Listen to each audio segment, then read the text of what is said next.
Child's Play 3 came out in 1991, a year, literally, almost actually, like 9 months after the second Child's Play film. And in this film, the story revolves around Andy Barclay, who is now grown up and is no longer being taken care of by his foster family. Instead, Andy finds himself in military school, which ends up being terrible for him. But those aren't the worst things to come. Because believe it or not, Chucky is still after Andy once again. Child's Play 3 is a little iffy when you compare it to the rest of the Child's Play series. This film is weirdly balanced compared to the other Chucky films, and it's not really a good thing, but it's not a bad thing either. Cause to me, Child's Play 3 wasn't really one of my favorite Chucky movies. It's just okay. This movie is average. I mean, it's watchable and it's entertaining enough. It's not really anything special. It's not the first two Child's Play movies. But it's definitely not Seed of Chucky. I can tell you that much. Which, Seed of Chucky wasn't terrible, but in my opinion, it is the worst of the franchise.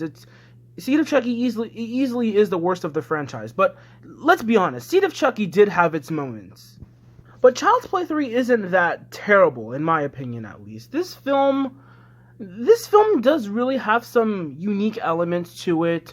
The biggest issue that I have with Child's Play 3 is it tries nothing new. It really feels like the first two films, just taking place in a military school.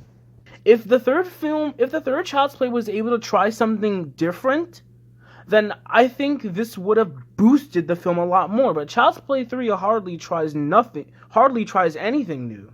Easily the best thing in Child's Play 3 is Brad Dourif. He's the best thing in all of the Child's Play and Chucky movies. He is fantastic once again in this movie.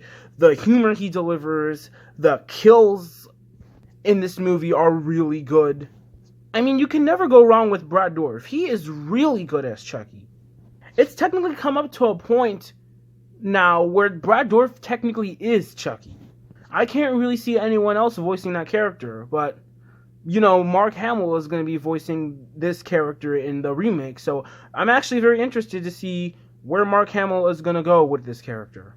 One thing, though, there is this one scene, and it's sort of a quote that Chucky says, that really bugs me, and I don't know if it's supposed to be cool or racist, but there's a character in this film named Tyler. He's a little kid who's also in military school, and he comes across the good guy doll known as Chucky, which was supposed to be a package for Andy. But Chucky later finds out that he has a new body, a new friend, and he can possess his soul into Tyler. And then when he meets Andy, he's all like, I got some new fresh meat lined up, and I'm not gonna let you spoil it this time. Just think, Chucky's gonna be a bro. Like, is that supposed to be racist, or is that supposed to be something that, I mean, I don't know. I don't know, but it's cool and all sorts of messed up. And every time I watch that scene, it just bugs me for some reason. I wouldn't really say a good way or a bad way either, because it really confuses me. The animatronics look really great in this movie. There are a lot of great animatronics in this film. The way Chucky moves, the way he talks, his facial expressions, the puppetry done in this film. Child's Play 1, 2, and 3 have phenomenal animatronics. All the Chucky movies had really great animatronics. I think the only Chucky film that I really thought the animatronics were lacking on was Seed of Chucky, honestly. Even Curse and Cult of Chucky, I thought the practical effects in those movies looked really good, especially for some low-budget horror films. They really stood out. And in this film, the animatronics absolutely improved upon the first two films. Because when you see it move, it doesn't move like it's a person, it moves like it's a doll. Let's talk about the kid in this movie, Tyler. He's honestly one of my least favorite kids in the entire Child's Play franchise. I don't know, there's just something about this kid that annoys me a little bit. He sometimes fusses for things. He gets scared easily. I mean, that's something I really shouldn't complain about because he's a kid, but he's kind of annoying at times. Tyler is kind of annoying at times, and he makes a fit about something when he doesn't get his way, especially when it's around Chucky. But Jeremy Silvers, I think he does a decent job as Tyler. He tries. I'm not gonna say he's terrible, because he does a decent job in this movie. He really does. And it's not his fault that I didn't really like Tyler in this movie. I think the writing for the character bothered me a little bit, and that's another thing about this film. That's another flaw I have with this film. The writing in this film isn't really that great, honestly. Considering that this film was only released 9 months after the second movie, that should tell you something. Universal Studios was honestly rushing to get this film out. They shouldn't have rushed their production. It should have taken them like maybe 2 years to make another Child's Play sequel. What we got 9 months later after Child's Play 2 wasn't as good or better than Child's Play 2. It was just okay. Let's talk about Sheldon in this movie. This is one of the most random characters you could ever place in a horror movie, and it kind of works. He kind of works. Surprisingly, his character is such an a-hole, really. Every time I was watching Child's Play 3 and Sheldon would appear on screen, I'm like, jeez, just go away. Leave. I do not want you here. He's always saying something to Andy or saying something to everyone else, and it just gets in your head. But if I'm going to be completely honest, Travis Fiennes did a really great job as Sheldon. He did a really great job in this film. And I'm not just saying that because sometimes his performance is flat out funny, but he really did a great job in this film.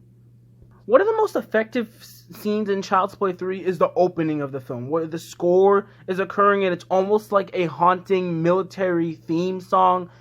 And you see Chucky being rebuilt in the factory and all this blood is coming back together and stuff like that. You see blood on the screen and like organs of the doll and stuff like that being put back together. I think that opening was able to bring suspense and tension, and it really worked, honestly. It kind of scared me until it got to the part where you zoom in, the screen zooms into Chucky's head, and then he automatically randomly just yells, "No!"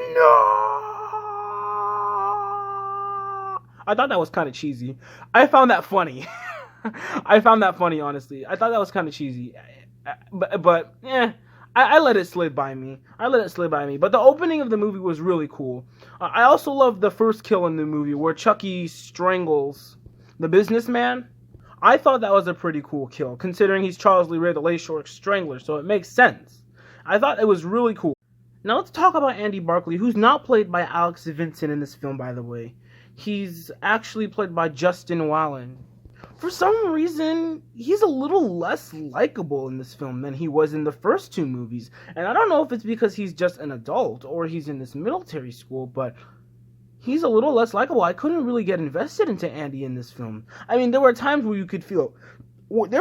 I felt bad for him because he's in this military school and Chucky's still going after him, let alone after a kid as well. So yeah, there were times where I felt bad for Andy, but I felt that Andy was poorly written in this film. Justin Wallen does an okay job in this film, though. The climax of the movie is pretty good, honestly. It's not like Child's Play or Child's Play 2. It's not that good, but it is good enough. It takes place in a carnival and stuff like that, and the scene where Chucky's half of his face gets cut off. That scene was pretty dope. And then you have in the ending, right when Chucky falls into the giant fan, and then he absolutely gets shredded to pieces. It's beautiful. It really is. But Child's Play 3 is a watchable film. In my opinion, it's unfairly ranked compared to the other Child's Play and Chucky movies. But it's definitely not the worst in the franchise, in my opinion at least. It's definitely down there, but I wouldn't say this movie is terrible. It's okay, it's watchable, and it's fun enough, and it's entertaining. It has Brad Dourif. You can never go wrong with Brad Dourif as Chucky. The story is fine, I guess. I mean, they definitely could have done a lot better on this film, because this film only came out 9 months after the second Child's Play, so they definitely had a lot of time to work on this film, and they wasted it, in my opinion. But like I said, this isn't a terrible film. This film is pretty watchable. It's okay. And that's honestly how I feel about Child's Play and Child's Play 3, and how I've always felt about Child's Play 3. And I do respect this movie enough for what it is and what it's trying to be. And I'm going to give Child's Play 3 a C. Thank you guys so much for watching this review. Look forward to my next review, which is going to be my last review for Curse of Chucky. That's going to be my last Chucky review. I have already reviewed all of the Chucky movies. I reviewed Child's Play 1, 2, 3, Bride of Chucky, Seed of Chucky, and Cult of Chucky. I just need to do Curse of Chucky next, and that will be my last one. And then we're going to get to the remake that's coming out. I'm so excited. I can't wait to review that movie. But anyway, thank you guys so much for watching this review. You guys are the best. Love every single one of you. Look forward to more reviews that will be coming very soon. And as always, I am MarioFan520, and I will see you next time. Peace out.